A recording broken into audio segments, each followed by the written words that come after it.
Hello दोस्तों, नमस्कार। GS with प्रेम की यूट्यूब चैनल में आप सभी का स्वागत है। तो रैपिड फायर रिवीजन सीरीज़ में आप सभी का स्वागत है।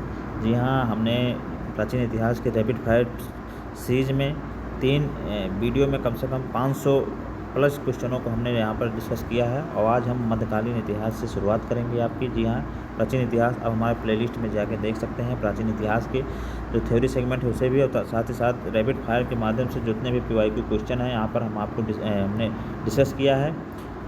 तो अब हम आज शुरुआत करेंगे मध्यकालीन इतिहास से। तो चलिए देर न करते हुए शुरुआत करेंगे मध्यकालीन इतिहास के PYQ सवालों को। तो आप लोग यहाँ से इस सवालों को जरूर देखिए क्योंकि यही सवाल हैं जो हमारे एग्ज़ाम में बनते हैं इससे संबंधित, और इसमें सारे एग्ज़ामों के जो सवाल हैं यहाँ पर जो UPPCS के जितने भी PYQ हैं सब यहाँ पर पूछे गए हैं, उनको हम यहाँ डिस्कस करेंगे। तो चलिए शुरुआत करते हैं। सबसे पहले हम देखेंगे अरबों का आक्रमण और सिंध विजय से। जी हाँ, सबसे पहले सवाल है कि चंदावर के युद्ध 1194 में राजा जयचंद मोहम्मद गौरी से पराजित हुआ था और चंदावर की वर्तमान में भौगोलिक स्थिति क्या है? तो यह उत्तर प्रदेश के इटावा जनपद में यमुना नदी के तट पर है। जी हाँ, चंदावर की वर्तमान में भौगोलिक स्थिति क्या है? तो उत्तर प्रदेश के इटावा जनपद में यमुना नदी के तट पर। इसे भी आप लोग याद रखेंगे। अगला देखेंगे कन्नौज पर महमूद गजनवी के आक्रमण के समय शासक कौन था? तो ये राज्यपाल था। जी हाँ, कन्नौज पर महमूद गजनवी के आक्रमण के समय शासक था राज्यपाल। जी हाँ, राज्यपाल कन्नौज पर जब महमूद गजनवी ने आक्रमण किया था तो उसमें वहाँ का शासक राज्यपाल था। इसे आप लोग याद रखेंगे। मोहम्मद बिन कासिम कौन था? एक अरब था, अरब का निवासी था। इसे आप लोग याद रखेंगे।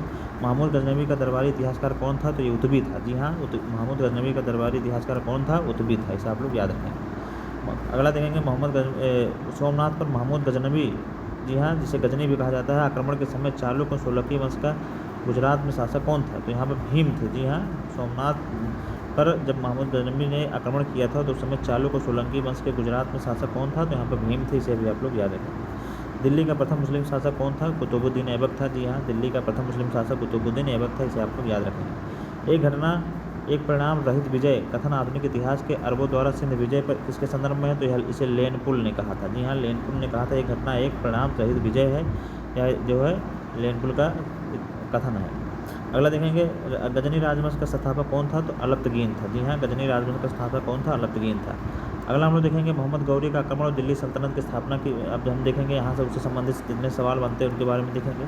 तो सबसे पहले देखेंगे मध्य एशिया के वह शासक 1192 में उत्तर भारत को जीता।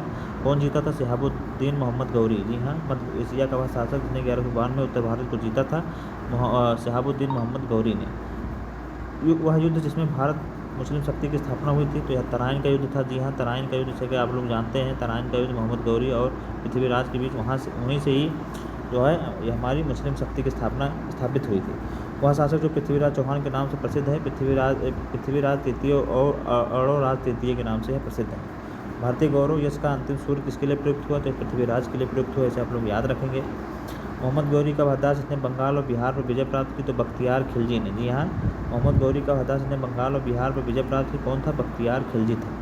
इसके सिक्कों पर बगदाद के अंतिम खलीफा का नाम सर्वप्रथम अंकित हुआ, तो अलाउद्दीन मसूद शाह। जी हाँ, इसके सिक्कों पर बगदाद और अंतिम खलीफा का नाम सर्वप्रथम अंकित हुआ कौन? अलाउद्दीन मसूद शाह के सिक्के।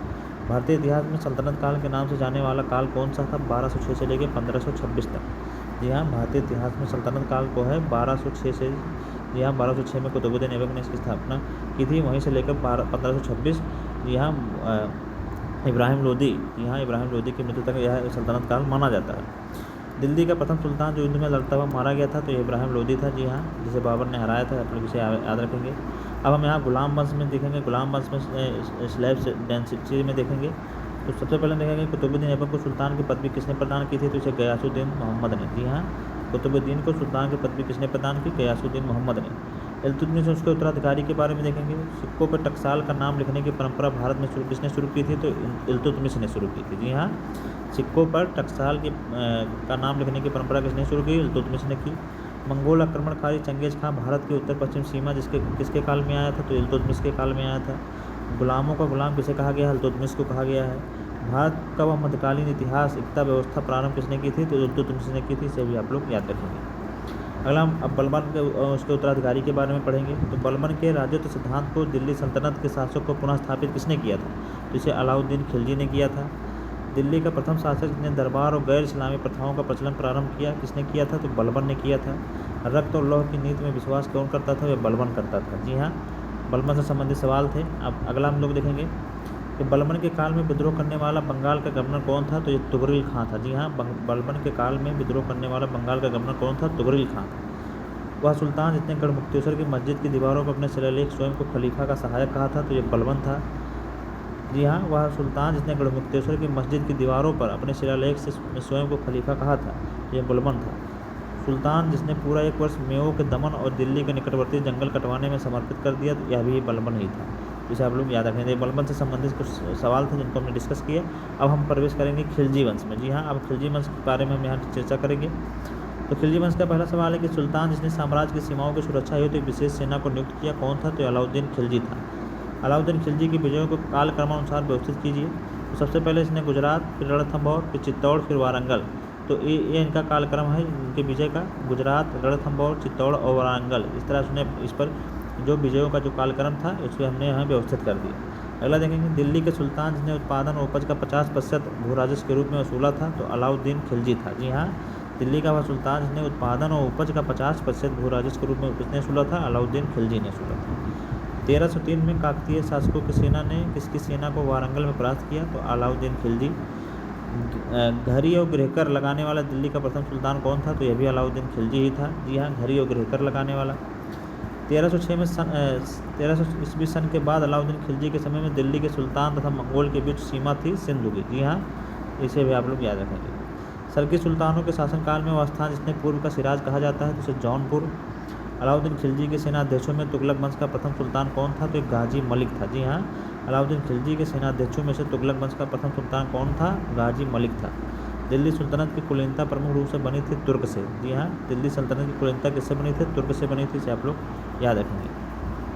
अब यहाँ हम तुगलक वंश की बात करेंगे। जी हाँ, तुगलक वंश के बारे में देखेंगे तो दिल्ली सल्तनत के सुल्तान शासनकाल में शाही महलों में हिंदू देवी देवताओं की पूजा होती थी। नासिरुद्दीन खुसरो शाह। जी हाँ, दिल्ली सल्तनत के सुल्तान शासनकाल में शाही महलों में हिंदू देवी देवताओं की पूजा होती थी। नासिरुद्दीन खुसरो शाह। वह सुल्तान जिसने साम्राज्य की सीमाओं की सुरक्षा हेतु विशेष सेना को नियुक्त किया था, अलाउद्दीन खिलजी। जी हाँ, वह सुल्तान जिसने साम्राज्य की सीमाओं में सुरक्षा हेतु विशेष सेना को नियुक्त किया था, कौन किसने, अलाउद्दीन खिलजी ने। अलाउद्दीन खिलजी की विजयों को कालक्रम अनुसार व्यवस्थित कीजिए। तो यहाँ पर गुजरात, रणथंभौर, चित्तौड़ और वारंगल, इसे आप लोग याद रखेंगे। वह राजवंश जिसके अंतर्गत विजारत का चरमोत्कर्ष हुआ, तो तुगलक राजवंश था। भारत में सर्वप्रथम सांकेतिक मुद्रा जिसे टोकन करेंसी कहा जाता है का प्रचलन किसने किया था, तो इसे मोहम्मद बिन तुगलक ने किया था। इसे भी आप लोग याद रखेंगे। अगला हम लोग देखेंगे कि दीर्घ अवधि तक शासन करने वाला सुल्तान कौन था, तो मोहम्मद बिन तुगलक था। जी हाँ, दीर्घ अवधि तक शासन करने वाला सुल्तान कौन था, मोहम्मद बिन तुगलक था। दिल्ली का सुल्तान जिसने अलाई अमीरों को ख्वाजा ताश या शहदास माना था, तो मोहम्मद बिन तुगलक था। जी हाँ, दिल्ली का सुल्तान जिसने अलाई अमीरों को ख्वाजा ताश और शहदास माना था, तो किसने माना था, मोहम्मद बिन तुगलक ने माना था। राज्य के खर्च पर हज की व्यवस्था करने वाला पहला भारतीय शासक कौन था, तो ये भी फिरोज शाह तुगलक था। जी हाँ, राज्य के खर्च पर हज की व्यवस्था किसने करवाया था, तो ये फिरोज शाह तुगलक था।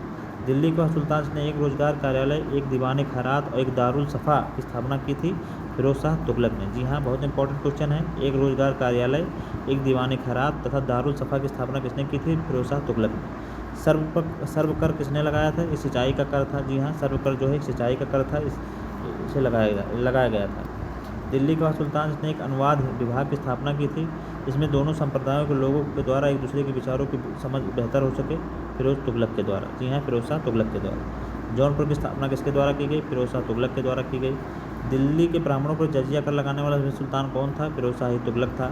टोपरा में मेरठ से 2 अशोक स्तंभ दिल्ली किसने लाया, कौन लाया था, तो यह फिरोज शाह तुगलक ही लाया था। बेरोजगारों के सहायतार्थ दिल्ली में रोजगार कार्यालय की स्थापना किसने की थी, फिरोज शाह तुगलक ने ही की थी। इसे आप लोग याद रखेंगे। अगला देखेंगे सर्वप्रथम लोक निर्माण विभाग की स्थापना किसने की थी, फिरोज शाह तुगलक ने ही की थी। इसे भी आप लोग याद रखेंगे।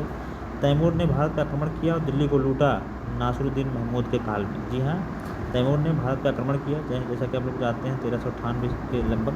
तो यहाँ पर उसी के शासनकाल में उसने आक्रमण किया और दिल्ली को लूटा नासिरुद्दीन महमूद के काल में। और किस वंश के सुल्तानों ने सबसे अधिक समय तक देश में राज किया, तो तुगलक वंश के शासकों ने, सुल्तानों ने यहाँ पर सबसे ज़्यादा यहाँ पर राज किया था। अब अगला हम यहाँ पर सैयद वंश के बारे में देखेंगे और आज के क्लास को ख़त्म करेंगे। फिर अगला जो है सल्तनत कालीन स्थापत्य कला के बारे में हम अगले क्लास में पढ़ेंगे। तो सैयद और लोधी वंश के बारे में देखेंगे। तो गुलरुखी नाम से अपनी कविताओं रचना कौन करता था, तो सिकंदर लोधी करता था। जी हाँ, गुलरुखी नाम से अपनी कविताओं रचना कौन करता था, सिकंदर लोधी करता था। वह मध्यकालीन शासक ने घोषित किया कि राजत्व ही बंधुत्व है या बंधुत्व ही महाराजत्व है। तो किसने कहा था ये? बहलोल लोधी ने किया था। जी हाँ, राजोत्य ही बंधुत्व, बंधुत्व ही राजोत्य किसने कहा था? बहलोल लोधी ने किया था। जिसके शासनकाल में गुरु नानक देव ने सिख धर्म की स्थापना की थी, तो सिकंदर लोधी की यहाँ 1504 में सिकंदर लोधी ने आगरा की भी स्थापना की थी, इसे आप लोग याद रखेंगे। तो आज की क्लास को हम यहीं पर ब्रेक करेंगे और आगे की उसमें हम सल्तनत कालीन स्थापत्य कला, साहित्यकार आदि के बारे में चर्चा करेंगे।